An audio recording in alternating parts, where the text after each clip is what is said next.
მოლაპარაკების მორიგი რაუნდი ჟენევაში რა საკითხებს დააყენებს ქართული მხარის შეხვედრაზე. ბორდერიზაციით გამოწვეული ადამიანის უფლებათა დარღვევები საქართველოში, რა წერია ამნესთი ინთერნეიშენალის ანგარიშში.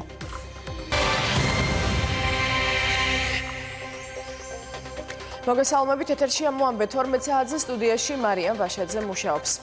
ჟენევის დისკუსიის 52-მე რაუნდი დაიწყო. დღის წესრიგი უკვე შეთანხმებულია. საკითხთა ჩამონათვალი საკმაოდ ვრცელი და მწვავეა. ქართული დელეგაციის წარმომადგენლები შექმნილი ვითარების ფონზე შედარებით რთულ რაუნდს ელოდებიან. გრიგორი კარასინიკი აცხადებს, რომ ახლა მთავარი ამოცანა ვითარების დასტაბილურებაა. უფრო კონკრეტულად რა საკითხები იქნება განხილვის თემა შეხვედრაზე სალომე ქოქიაშვილი ჩაგვერთვება ახლა მოამბის ეთერში. მხარეები ამ წუთებში უკვე მოლაპარაკებების მაგიდასთან ხდებიან და ჟენევის მოლაპარაკებების 52-მე რაუნდი ოფიციალურად იღებს სტარტს. საკითხთა ჩამონათვალი ტრადიციულად საკმაოდ ფართოა და ტრადიციულად საკმაოდ მწვავეც, განსაკუთრებული სიმწვავით კი ქართული დელეგაცია აპირებს ისაუბროს აფხაზეთის დე-ფაქტო მთავრობის მიერ 27 ივნისს მიღებული გადაწყვეტილების თაობაზე, რაც გულისხმობს ეგრეთ წოდებული გადმოსასვლელების ჩაკეტვას. ამ გადაწყვეტილებამ კიდევ ერთხელ შეუზღუდა ადამიანებს გადაადგილების თავისუფლება და ოკუპირებულ ტერიტორიებზე მცხოვრები მოქალაქეები საკმაოდ მძიმე ვითარებაში ჩააყენა. გარდა ამისა, დღის წესრიგში არაერთი მწვავე საკითხი იქნება, მათ შორის საქართველოს მოქალაქეების გატაცებისა და მკვლელობის ფაქტები და ეგრეთ წოდებული განგრძობადი ბორდერიზაცია. კიდევ ერთხელ დაისმება დღის წესრიგში გალის ფორმატის აღდგენის თემაც. რაც შეეხება რუსეთის ფედერაციას, რომელიც არის ერთადერთი მოპასუხე ამ შემთხვევაში, როგორც ოკუპანტის სახელმწიფო და საქართველოს ოკუპირებულ ტერიტორიებზე ეფექტური კონტროლის განმახორციელებელი ქვეყანა, დელეგაციის ხელმძღვანელი გრიგორი კარასინი ჩვენთან საუბრისას ამბობს, რომ რუსეთის ფედერაცია შეეცდება იყოს მოლაპარაკებების ამ რაუნდზე კონსტრუქციული. საინტერესოა ისიც, რომ შედარებით შერბილებული ჩანს რუსეთის ფედერაციის საგარეო საქმეთა მინისტრის მოადგილის პოზიცია და დღეს ის განსაკუთრებით ბევრს საუბრობს ზოგადად ქვეყნებს შორის ურთიერთობების ნორმალიზებაზე. ჩვენ მუდამ ოპტიმისტურად ვართ განწყობილები. ვფიქრობ, კოლეგებთან ერთად საქართველოს, აფხაზეთის, სამხრეთ ოსეთის, ამერიკის შეერთებული შტატების დელეგაციებიდან კონსტრუქციულად უნდა განვიხილოთ შექმნილი ვითარება. შევხედოთ თუ როგორ შეგვიძლია მისი გამარტივება არსებული ემოციური ფონის გათვალისწინებით. ჩვენ გვესმის, რომ საქართველოში არც ისე მარტივი, შიდა პოლიტიკური პროცესები მიმდინარეობს. ყალიბდება წინასაარჩევნო გარემო, რომელიც ემოციებითაა სავსე. თუმცა აქ ჩვენ ემოციები არ გვინდა. აქ გვინდა მშვიდად განვიხილოთ ადგილზე არსებული ვითარება. ის ინციდენტები, რასაც იქ აქვს ადგილი, განვიხილოთ ინციდენტების მართვისა და მათზე რეაგირების ჯგუფის მუშაობა. ვიფიქროთ იმაზე, თუ როგორ ჩამოვაყალიბოთ მუშაობა ისეთ მნიშვნელოვან თემაზე, როგორიც ძალის არ გამოყენება. ერთი სიტყვით, დღის წესრიგი საკმაოდ ვრცელია. როგორც ყოველთვის, თავად ის ფაქტი, რომ ყველა ერთად ვიკრიბებით, იმის გარანტია, რომ კონსტრუქციული საუბარი გამოგვივა. რაც შეეხება გალის ინციდენტების მართვისა და მათზე რეაგირების ჯგუფის შეხვედრებს, იქ პრობლემა იმაშია, რომ საქართველოს მოქალაქესთან, კვარაცხელიასთან დაკავშირებით მომხდარი სამწუხარო ინციდენტის შემდეგ ყველა ელოდება დოკუმენტებს, სამედიცინო ექსპერტიზას, რომელიც ქართულმა მხარემ უნდა მოამზადოს. ამის შემდეგ კი მოხდება ტექნიკური შეხვედრა, სადაც აფხაზურ და ქართულ მხარეს შორის გაიცვლება ინფორმაცია. ამ ეტაპზე ჩემთვის გაურკვეველი მიზეზების გამო ეს პროცესი ყოლმდება. ვიმედოვნებთ, რომ საქართველოს დელეგაცია დღეს ამ თემაზეც გვეტყვის რამეს. გადასასვლელების დაკეტვის ფაქტმა საკმაოდ ძიმე მდგომარეობაში ჩააგდო ადგილობრივი მოსახლეობა. ეს არის ერთ-ერთი მთავარი საკითხი.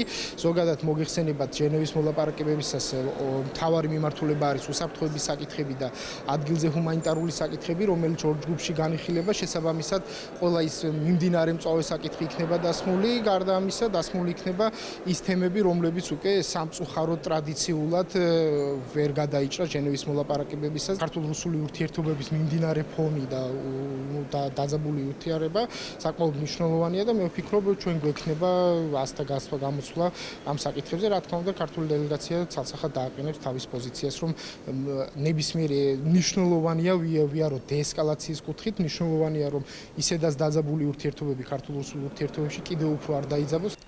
ნახოთ რა შედეგით დასრულდება მოლაპარაკებების ეს რაუნდი და იქნება თუ არა გარკვეული პროგრესი, თუნდაც მაგალითად გალის ფორმატის აღდგენის მიმართულებით. ეს საკითხი ბოლო რამოდენიმე მოლაპარაკებებია აქტიურად ისმის, თუმცა ჯერჯერობით მნიშვნელოვანი პროგრესი ამ თვალსაზრისით არ არის. ამ შემთხვევაში ქართული დელეგაციის წარმომადგენლები იმედოვნებენ, რომ მოლაპარაკებების ეს რაუნდი მაინც ამ მიმართულებით გარკვეულ პროგრესს მოიტანს. ნახოთ დაველოდოთ შეხვედრის დასრულებას. სალომე ქოქიაშვილი გვერდებოდა ჟენევიდან.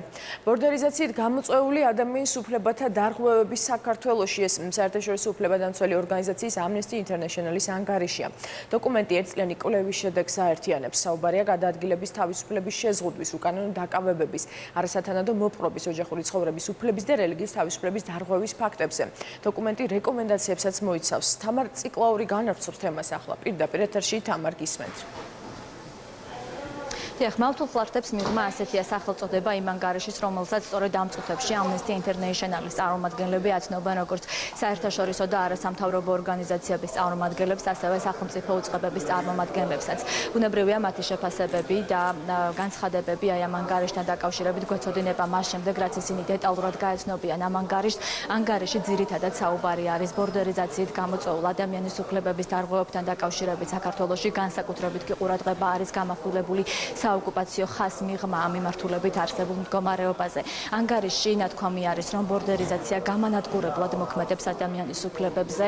ასევე ანგარიში საუბარი არის იმაზე, რომ რუსეთისა და დე-ფაქტო ხელისუფლების მცდელობებმა აღმართონ ფიზიკური ბარიერები ადმინისტრაციულ ხაზზე, რომელიც ცხინვალის რეგიონსა და აფხაზეთს დანარჩენი საქართველოსაგან გამოყოფს. გადაადგილების, თავისუფლებისა და სხვა ადამიანის უფლებათა მწვავე დარღვევები გამოიწვია. განსაკუთრებით საუბარი არის იმაზე, რომ სასოფლო თემები ერთმანეთისაგან არის მავთულხლართებით გამოწვეული, რის გამოც ხშირად ოჯახების საარსებო წყაროს გარეშე რჩებიან. ასევე ანგარიში არის ნათქვამი იმაზეც, რომ ასობით ადამიანი უკანონო დაკავებების რისკის ქვეშაა. ამნესთი ინთერნეიშენალის 60 გვერდიან ანგარიში საუბარი არის რეკომენდაციებზეც.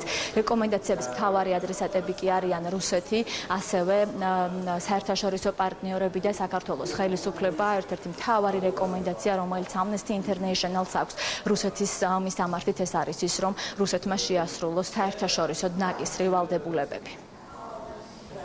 დაწესებულია შეზღუდვები, რაც ადამიანების თავისუფალი გადაადგილების უფლებას ხვდავს. შედეგად 1000-მდე ადამიანს ადმინისტრაციული ხაზის მიღმა მცხოვრებმად ოჯახის წევრებთან კავშირი შეეზღუდა. ამ ადამიანებს აკრძალული აქვთ მათი კუთვნილი მიწის დამუშავება, სასაფლაოებზე გასვლა, ასევე იზღუდება რელიგიური უფლებები. ჩვენ ვთხოვთ რუსეთის მთავრობას, ასევე დე-ფაქტო მთავრობების წარმომადგენლებს ეფექტურად გამოიძიონ დაკავებების ფაქტები, ასევე ყველა ის ფაქტი, რაც პრობლემას ქმნის ადმინისტრაციული ხაზის გასწვრივ. ჩვენ ვერ დავივიწყებთ, რომ ათასობით მშვიდობიანი მოქალაქის ძირითადი უფლებები იზღუდება. მათ ეზღუდებათ განათლების, ჯანდაცვის, სერვისებისადმი წვდომა და არ აქვთ ღირსეულად ცხოვრების უფლება. ანგარიში რეალურად ააშკარავებს რუსეთის ფედერაციის ძალების მიერ განხორციელებული ბორდერიზაციის ფაქტიურად გამანადგურებელ შედეგებს ადგილობრივ მოსახლეობაზე და ადამიანის უფლებებზე. ის ეფუძნება ერთწლიან კვლევას და წარმოდგენილი აქ ისტორიები და დოკუმენტირებულია ამბები, რომლებიც მოგვითხრობენ გადაადგილების თავისუფლების შეზღუდვაზე, უკანონო დაკავებებზე, არასათანადო მოპყრობის ფაქტებზე, ადამიანების მიერ საარსებო წყაროების დაკარგვაზე, სახნავ-საციცი მიწების საძოვრების რუსი ჯარისკაცების მიერ ასე ვთქვათ წაღებაზე, ასევე საუბარია აქ ოჯახური ცხოვრების უფლების შეზღუდვაზე.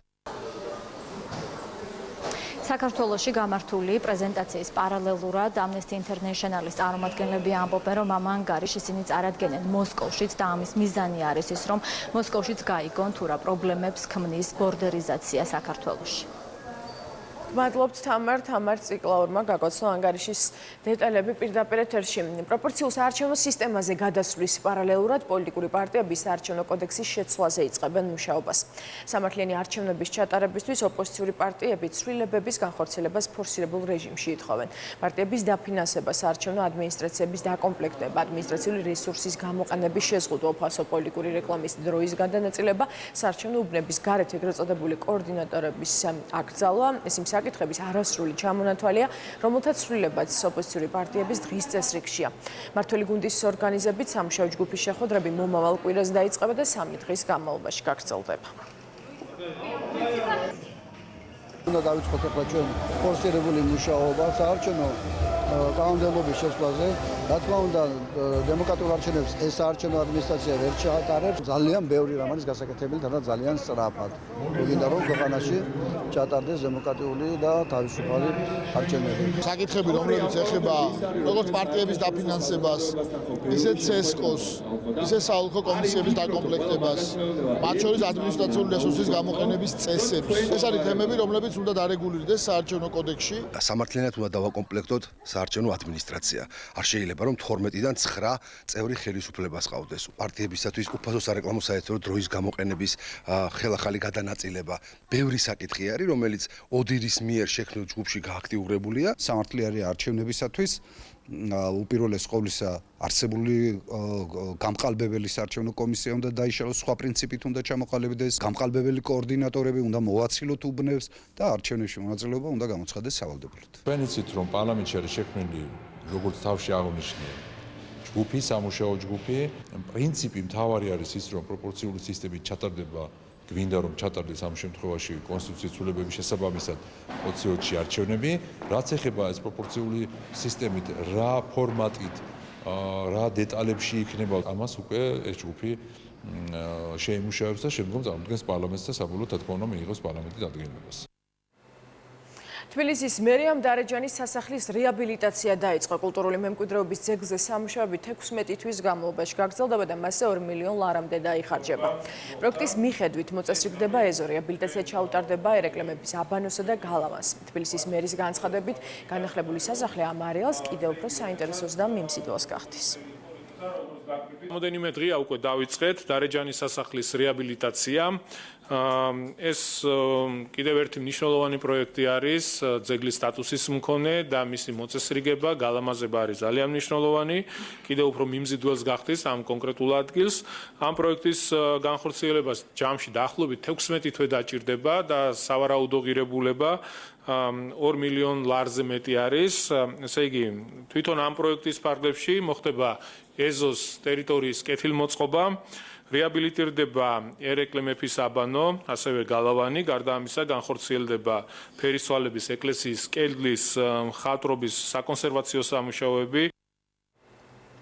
მე-7 კლასის სასკოლო სახელმძღვანელოების გრიფირების პროცესი დასრულდა. სახელმძღვანელოები რამდენიმე მიმართულებით შეფასდა. ეროვნულ სასწავლო გეგმასთან შესაბამისობა, შინაარსობრივი გამართულობა, სტრუქტურული გამართულობა, ენობრივი გამართულობა, სამართლებრივი და ეთიკურ ნორმებთან შესაბამისობა, მდგრადი განვითარების პრინციპებთან ასევე შესაბამისობა. ჯამში გრიფი 34 სახელმძღვანელოს მიენიჭა. ახალი სახელმძღვანელოები სასწავლო წლის დაწყებამდე დაიბეჭდება და ყველა საჯარო სკოლაში დარიგდება.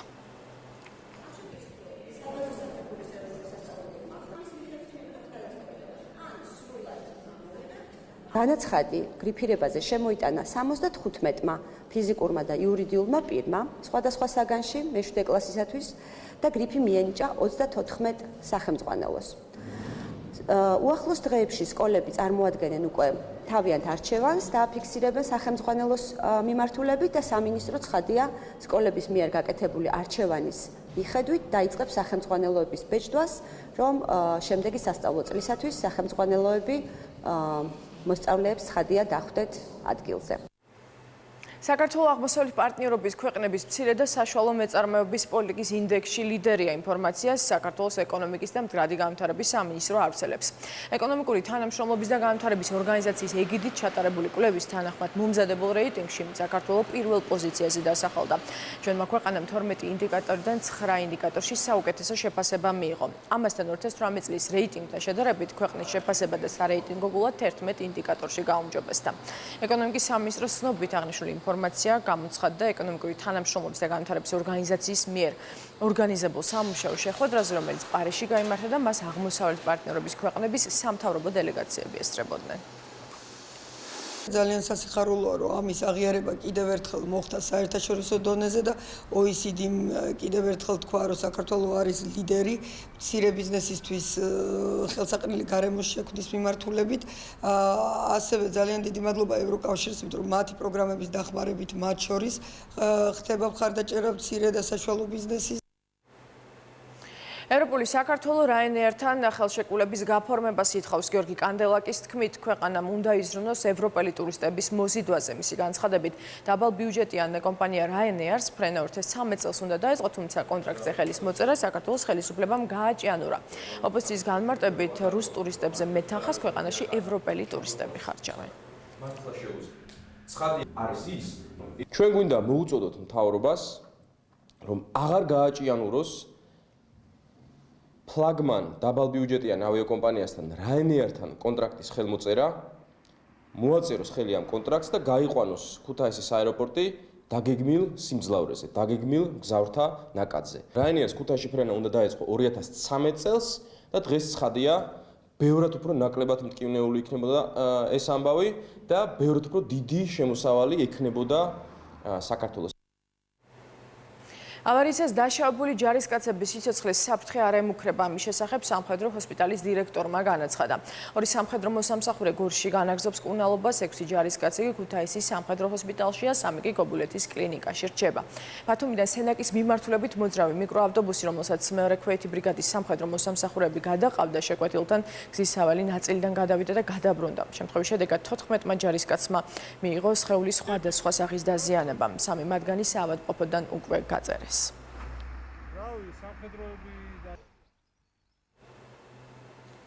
ამ დროისთვის რეგიონულ ჰოსპიტალში 20 ივნისის ღამეს აქციაზე დაშავებული 2 ადამიანი განაგზობს კურნალობას. ორივე მათგანი ინტენსიურ განყოფილებაშია და სავარაუდოდ მათი პალატაში გადაყვანა უახლოეს დღეებში მოხდება.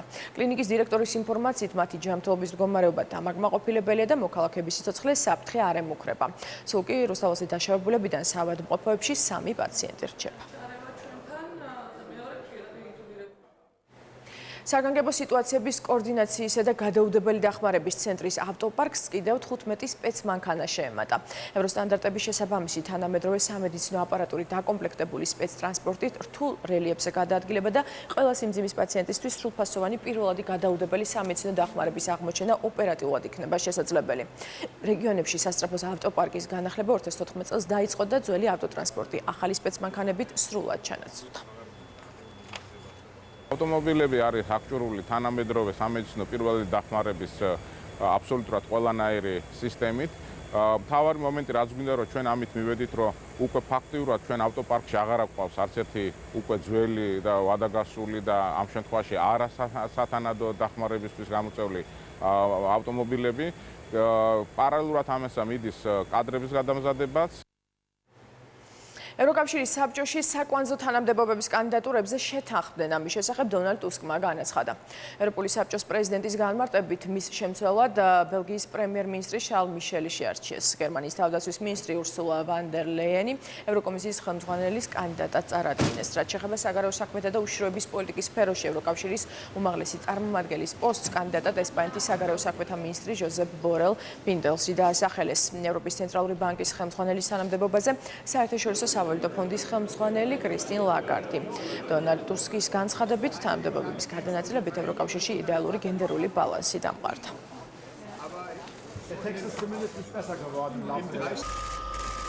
საკვანძო პოზიციებზე 2 ქალი და 2 მამაკაცი შევარჩიეთ. ეს კი იდეალური გენდერული ბალანსია. ამ ფაქტით ძალიან მოხარული ვარ. ყველაფრის შემდეგ ევროპა ქალია. ახლა ევროპარლამენტმა ევროკომისიის პრეზიდენტის თანამდებობაზე ურსულა ფონ დერ ლეიენი უნდა განიხილოს. თუ ამ პოსტზე დანიშნავენ, ის ისტორიაში ევროკომისიის პირველი ქალი პრეზიდენტი იქნება. ლიბიაში მიგრანტების დაკავების ცენტრზე ავიერიში შედეგად 40 ადამიანი დაიღუპა, 80 კი დაშავდა. მსახიობ თავდასხმა დედაქალაქ ტრიპოლიში განხორციელდა. როგორც ცნობილია, აფრიკელი მიგრანტებისთვის განკუთვნილი ცენტრი სამხედრო ბაზასთან ახლოს მდებარეობს. საერთაშორისო საზოგადოების მიერ აღიარებული ხელისუფლება მომხდარში პასუხისგებლობას მათ წინააღმდეგ მებრძოლ გენერალ ხალიფა ჰაფთარს აკისრებს. გენერალმა ხალიფა ჰაფთარმა დედაქალაქ ტრიპოლის დასაკავებლად ოპერაციის დაწყების შესახებ 3 თვის წინ განაცხადა. ტრიპოლიში ამ დროს საერთაშორისო საზოგადოების მიერ აღიარებული მთავრობა იმყოფებოდა. მსოფლიო ჯანდაცვის ორგანიზაციის ცნობით სამთვიან დაპირისპირებას 740 ადამიანი ემსხვერპლა, 4000-ზე მეტი კი დაშავდა. ამერიკის შეერთებულ შტატებში საიმიგრაციო პოლიტიკის წინააღმდეგ მასშტაბური დემონსტრაციები გაიმართა. მანიფესტანტები ერთდროულად რამდენიმე ათეულ ქალაქში შეიკრიბნენ. მათ შორის იყო ვაშინგტონი, ნიუ-იორკი, ფილადელფია და მინეაპოლისი. დემონსტრანტებმა მექსიკის საზღვართან არსებული მიგრანტების დაკავების ცენტრებში ბავშვების ყოფნა და მათი რთული პირობები გააპროტესტეს. აქტივისტებმა მიგრანტების დაკავების ცენტრების გაუქმება მოითხოვეს. ცოტა ხნის წინ ამერიკელმა უფლებადამცველმა ორგანიზაციებმა მიგრანტთა დაკავების ცენტრებში არსებულ რთულ მდგომარეობასთან დაკავშირებით განაცხადეს. მათი თქმით, ბანაკებში რამდენიმე ასეული ბავშვი იმყოფება, ეს კი კანონს ეწინააღმდეგება. უფლებადამცველების თქმით, ბავშვებს რთულ პირობებში უწევთ ცხოვრება. 2019 წლის ივნისის ისტორიაში ყველაზე ცხელი თვე იყო. ამის შესახებ ევროკავშირის დედამიწის კვლევის სააგენტო კოპერნიკი იუწყება. როგორც სააგენტოს მიერ გავრცელებულ მონაცემებში აღნიშნული, გასულ თვეში საშუალო ტემპერატურა სხვა წლების მაჩვენებელს 2 გრადუსი ცელსიუსით აღემატებოდა. ამასთან გასული კვირა ყველაზე ცხელ თვეში პიკს წარმოადგენდა. ამ პერიოდში ევროპის რამდენიმე ქვეყანაში რეკორდულად მაღალი ტემპერატურა დაფიქსირდა. ტალღაში ესპანეთი, საფრანგეთი, იტალია, გერმანია, ჩეხეთი და ავსტრია მოხვდნენ. ევროკავშირის დედამიწის კვლევის სააგენტოს ცნობით აღნიშნული კვირის ტემპერატურის საშუალო მაჩვენებელი სხვა წლების მაჩვენებელს 10 გრადუსით აღემატება. საქართველოს პრეზიდენტმა სალომე ზურაბიშვილმა ქართული დიასპორის წარმომადგენელი შეერთებულ შტატებში მოღვაწე ქართველი მეცნიერი პროფესორი ფრიდან შობიტიძე ღირსების მედლით დააჯილდოვა. სახელმწიფო ჯილდო მას მეცნიერების განვითარებასა და თანამედროვე ტექნოლოგიების შექმნაში შეტანილი განსაკუთრებული წვლილისთვის გადაეცა. თქვენ არანაკლები გაგიკეთებიათ საქართველოსთვის, ან იმითი, რომ აქედან წაიყვანეთ სტუდენტები თქვენთან და ისინი უკვე წარმატების გზაზე დგანან, ან იმითი, რომ აქ დიდი ხანია რომ ცდილობთ რომ აქ დაარსოთ, აქ შექმნათ იგივე ეს მეცნიერების კერა, რომელიც ჩვენ ძალიან გვჭირდება იმ დარგში, რომელშიდაც თქვენ მოღვაწეობთ. ზუგდიდში იურიდიული დახმარების სამსახურის 2 ახალი პროექტი წარადგინეს. ერთ-ერთია სახელწოდებით გაიგე მეტი ემიგრაციის შესახებ, რომლის საშუალებითაც მოქალაქეები მიიღებენ ინფორმაციას იმასთან დაკავშირებით, თუ რა სახის პრობლემებს აწყდებიან ემიგრანტები სამართლებრივი თვალსაზრისით და როგორია თავშესაფრის მიღების ლეგალური გზები.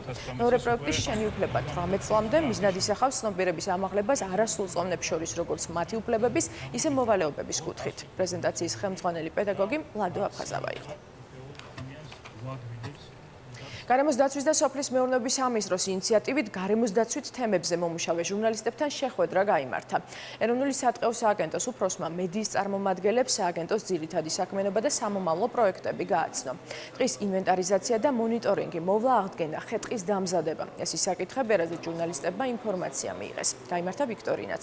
შეხვედრა საერთაშორისო თანამშრომლობის საზოგადოების ფინანსური მხარდაჭერით შედგა.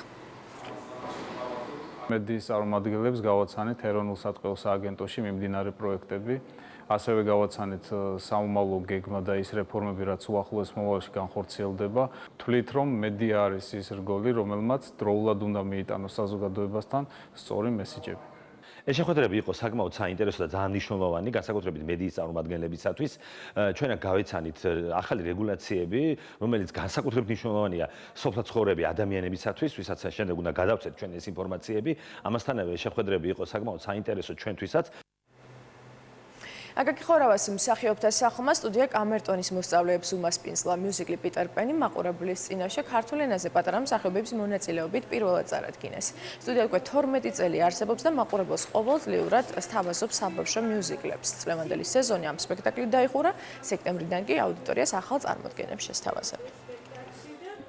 აკაკი ხორავას სახელობის მსახიობთა სახლმა უმასპინძლა დღეს სულხანძიძეთის სახელობის მე-16 ხელოვნების სკოლის აღსაზრდელებს. წარმოუდგინეთ მსმენელს მიუზიკლი პიტერ პენი, რომელიც რეალურად პირველად ხდება საქართველოში, როდესაც ბავშვთა კოლექტივი ასრულებს თავიდან ბოლომდე. მე აქ ვთამაშობდი მთავარ როლს, ანუ პიტერ პენს. ჩემი აზრით ყველაფერმა ძალიან კარგად ჩაიარა, ბავშვები ძალიან ვეცადეთ, პედაგოგებიც რა თქმა უნდა ძალიან დაგვეხმარნენ და ჩემი აზრით ერთ-ერთი საუკეთესო მიუზიკლი იყო ყველა მიუზიკლის მანძილზე. ბათუმი როგორც ევროპის ყველაზე სწრაფად მზარდი ტურისტული მიმართულება ევრონიუსის ობიექტივში მოხვდა. გადაცემა ფოკუსმა ბათუმს ვრცელი რეპორტაჟი მიუძღვნა, სადაც საინტერესოდაა გადმოცემული თუ რატომ ბათუმი ტურისტებისთვის მიმზიდველი ტურისტული მიმართულება. რეპორტაჟში ხაზი გასმულია ქალაქსა და ზოგადად რეგიონში ტურიზმის სწრაფ განვითარებაზე, ტურისტულ პროდუქტებზე, ტრადიციებსა და კულტურაზე. მსოფლიოში რეიტინგული ტელეარხის გადამღები ჯგუფი რეგიონს აჭარის ტურიზმის დეპარტამენტის მოწვევით სტუმრობდა. ბათუმზე მომზადებულ რეპორტაჟს კი ევრონიუსის მილიონობით მაყურებელი 12 ენაზე ერთი კვირის განმავლობაში გაეცნობა. ჩვენი ქვეყნისა და რეგიონის პოპულარიზაციისათვის ძალიან მნიშვნელოვანია საერთაშორისო მედია საშუალებების მხარდაჭერა, განსაკუთრებით ეხლა, როდესაც ძალიან სჭირდება ჩვენს ქვეყანას მესიჯის მიწოდება პოტენციური ტურისტებისათვის, რომ საქართველოში დასვენება არის უსაფრთხო, საინტერესო, მრავალფეროვანი და მიმზიდველი. ჩვენ გავაგრძელებთ აქტიურ პიარ და სარეკლამო კამპანიას სამიზნე ქვეყნებში და წელს პირველად აჭარის საიმიჯო ვიდეო რგოლები იტრიალებს ისეთ ტელეარხებზე, როგორც არის National Geographic და Travel Channel, რომელიც უფრო მეტ ცნობადობას მოუტანს ჩვენს რეგიონს და ქვეყანას. ახლა კი დროა გავეგოთ, რა თემებზე ისაუბრებენ დღეს გადაცემაში ნაშუა დღეს. ნინსა ორჯონიკიძე გვერდება პირდაპირ ეთერში. ნინსა, მოგესალმებით და გისმენთ. მოგესალმები მარიამ, დღეს ჩვენს მაყურებელს ტრადიციულად ბევრ საინტერესო თემას შევთავაზებთ. ფსიქოლოგთან ერთად ვილაპარაკებთ, როგორ უნდა მართონ ქალებმა ემოციური განწყობა ორსულობის დროს. რაც ეთერში დავუბრუნდით, ბევრს საუბრობთ ტურიზმზე და არც დღევანდელი დღე იქნება გამონაკლისი. ამჯერად მეწარმე ქალთა საბჭოს ინიციატივას გაგაცნობთ, რომელიც ტურიზმის სფეროს ხელშეწყობას ითვალისწინებს. ნინჩო ჯიბლაძესთან ერთად გავიგებთ, ვინ არიან ჟურნალ ოკეის ივლისის ნომრის გმირები. გადაცემის ბოლოს აჩიკონიან ჟიარაძე უმღერებს ჩვენს მაყურებელს, რა თქმა უნდა, ჯობას გარეშე ჩვენი გადაცემა წარმოუდგენელია. ლევანი დღეს ახალ სტუმარს გაგვაცნობს და გემრიელი კერძის რეცეპტს შემოგთავაზებს. ამიტომ დარჩით ჩვენთან. ჩვენ სულ მალე ვიწყებთ. მადლობთ, ინსა წარმატებული ეთერი მოამბე ამ დროისთვის დასრულებული. მე 15 საათს დაგიბრუნდებით, მანამდე კი დღის სიახლეებს გაეცანით ერთი ტივი ჯიზი.